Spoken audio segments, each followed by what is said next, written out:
I do have with me, as I had earlier, Zora de Villiers. She's a partner at KPMG.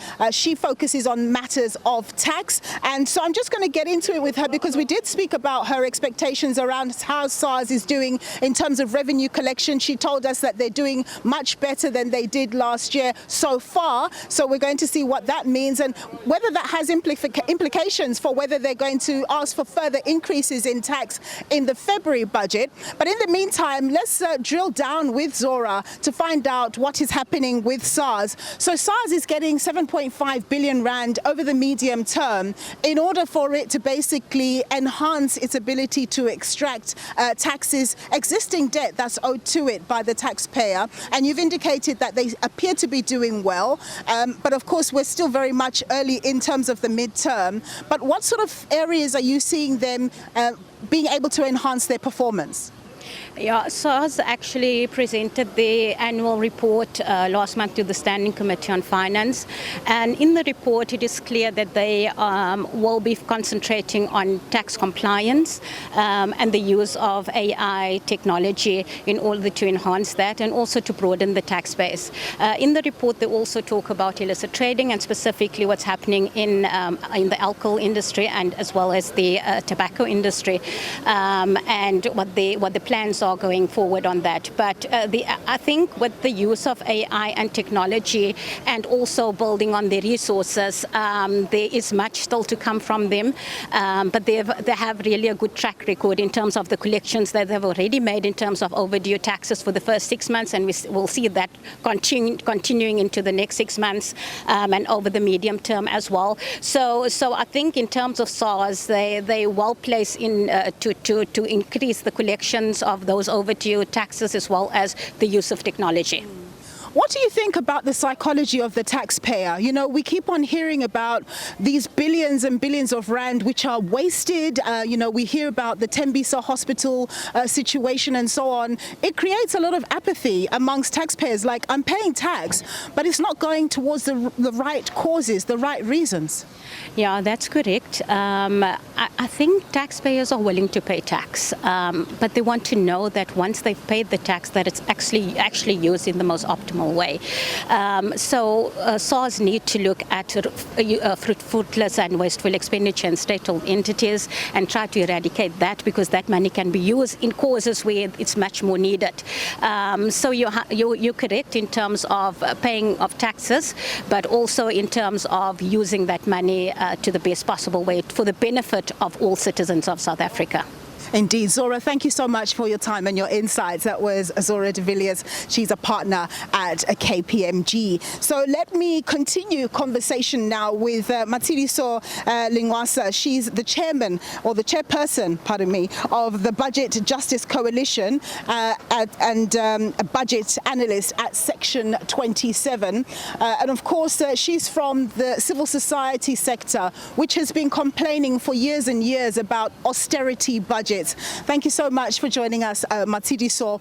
What is it that you're expecting to hear from the Finance Minister, given that he is giving us the midterm budget? He's not giving us a new budget for a given year. But what are you hoping he's going to speak to, especially in light of the fact that you really are averse to austerity budgets? Yes, thank you for the opportunity. So yes, you're right that it is reflecting on the medium term over the next 3 years, like where government is seeing our public finances. And I think that this is a really important opportunity for government to reposition our budget to ensure that it serves the interests of people across the country. I mean, this year's budget cycle is filled with a lot of drama, to say the least, and we're hoping that it wasn't just an expensive exercise, but it was actually an opportunity to position the budget to serve, to put the interests of South Africans at the heart of it. So we're hoping that they've learned in terms of public participation. There have been consultations for the first time this year that Treasury has done, and we've shared our views around austerity and the impact that it has on ordinary South Africans. But ultimately, we're hoping to see the budget being positioned by government not as a victim of the circumstances of poverty, inequality and unemployment, but as a tool to address that. And, you know, we're looking to see a capacitation of provinces to actually spend the money. I think South Africans are tired of lack of accountability and tired of hearing stories of corruption, underspending, when there's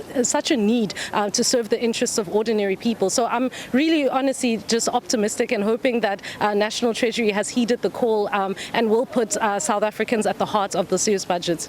Of course, Tidi, they need to be consistent in whatever they do. This year, South Africa is holding the G20 presidency. We've got the Heads of State Summit happening next week. And one of the key themes in a broad number of issues is the issue of equality. I don't know if they're talking about equality of opportunity or equality of outcome, but that's, neither here nor there. But just in terms of that, do you think that South Africa does try and lead from the front when it comes to the issues of trying to create a more equal society in its budgeting process? I mean, considering that South Africa is one of the most unequal societies in the world, and our economy, it just seems to be getting worse, our inequality, which is just so devastating because it is ordinary people who bear the burden of that. Yes, this G20 process could be an opportunity. It's the first time an African state is hosting it in this manner. It could be an opportunity to really put not just South Africa, but like the continent's needs at the heart of it. And I think that there has been a norm years and years of appeasing international markets and international lenders and perceivers of South Africa or our countries without actually considering what that means for everyday people. So, for example, National Treasury has been chasing what they call a primary budget surplus, so making sure that our revenue exceeds our expenditure, which would be great, like our finances look good, but what does that mean for ordinary South Africans? If it means that we're not addressing our rising malnutrition crisis in Gauteng and in the Eastern Cape, then it really means nothing. I think that it's really important that, it's not just about finances that look good or a South Africa that looks good to international markets or international people, but it's actually about the lived experiences. Can we use our budget and our economic policies to better the lives of everyone in this country? Yeah, no, absolutely. You're right, in fact. But of course, let me put on my capitalist serious hat on and say, but of course, we have to make sure that we pay our debt. And our debt service costs, we have to pay about 22 cents out of every rand that we earn in revenue towards our debt. That is quite substantial. And that has to be the first payment that we make before we buy or pay for anything else that's of priority to us. And you'd actually find that even in civil society, we are concerned about our rising debt servicing costs that are ballooning because, like you said, we spend more on our interest on debt than on any item. That interest on debt could be spent on capacitating our education, our healthcare system, etc., really going back to ordinary South Africans and improving their lives. So we've been, supportive of things like South Africa being removed off the grey list as an opportunity to reduce, maybe our debt will be a lot cheaper now after those interventions. But at the same time, we also need to make sure that every single rand, the little that we have, is actually going towards building a public sector that services ordinary South Africans and that people trust. I mean, that's the first thing. And then also, we also need to be thinking about what is the best way that we can actually grow our pie. So it's not just about taking the little that we have, like our persistent economic growth that has been stagnant, 1.7%, 1.4%, probably even less. We'll see today whether they revise that target downwards. But that after a while, that really isn't really serving the people of our country. So we're also, as the Budget Justice Coalition and civil society, constantly agitating National Treasury to explore alternative measures and economic policy that actually grows our economy so we can grow our pie and not have to compete or fight. Is it education? Is it health? Is it debt servicing costs? So really, this midterm budget speech is an opportunity to do that. And like I said, it just shows that actually we might be in different corners, but we are all concerned about the same thing, about putting South Africans at the heart of this budget. Absolutely. Yeah, no, it's a very tricky, balancing act that you're talking about for the Finance Minister and his National Treasury team to achieve. One of the issues, of course, that's been on everyone's mind for years really is the whole social relief of distress grant, which was introduced in the year 2000 during COVID.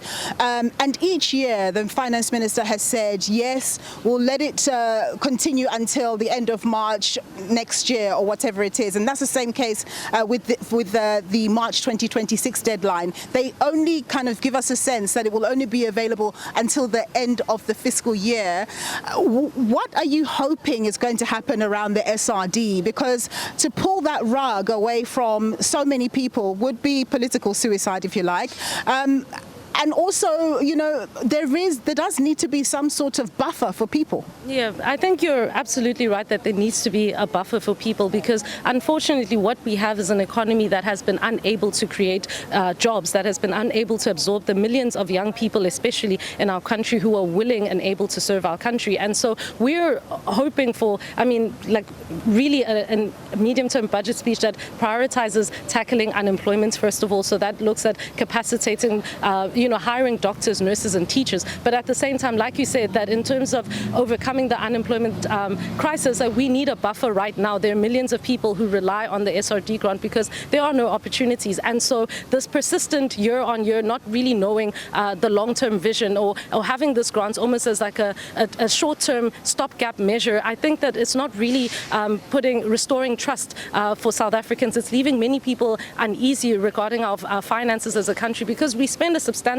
amount of our budget on the SRD grant, but we don't know what's going to happen over the long term. What are they doing? We're hearing stories of a job seeker grant. We're hearing this, and it seems like government is not really on the same page, and the GNU in itself is not on the same page on that. And really, the people who bear the burden of that indecisiveness will end up being the ordinary South Africans. So we're also, again, hoping to get some clarity on what's the way forward regarding that, what's the way forward around the social protection, around creating jobs and opportunities for young people, especially to reclaim and contribute and participate in the fiscus. I think that this, the MTBPS is usually less dramatic, and hopefully less dramatic than the others, but we hope that in the less dramatic, it's still putting the millions of young people who are unemployed, who are relying on the SRD grant, at the heart of it as well. Okay, thanks very much, Matsidi. So you stay where you are. We're going to call on you just a moment. We're going to hand over now to my colleague Abra, who has a guest with her. Nompu, thank you very much. Up next, I have the IFP's Nhlanhla Radebe. Sir, thank you so much. Can you just come a little bit closer? Can you step into shot? Thank you. Just briefly, a lot has happened this year. What are you, as the IFP, hoping to hear the Minister say as he tables the medium-term budget later on today? Good morning to you and to your viewers at home. As the IFP, our expectations are on three key things. Number one, we expect the medium-term budget policy statement to increase the allocation for the frontline departments, your education, your police, your health, as well as the social development. Number two, we expect the medium-term budget policy statement to mitigate the burden imposed by the regressive fiscal measures, like the fuel increase that the minister in the budget announced, and the non-increase of the zero-rated food basket. And lastly, we expect the medium-term budget policy statement to come up with a coherent strategy to sustain the 1 trillion infrastructure investment.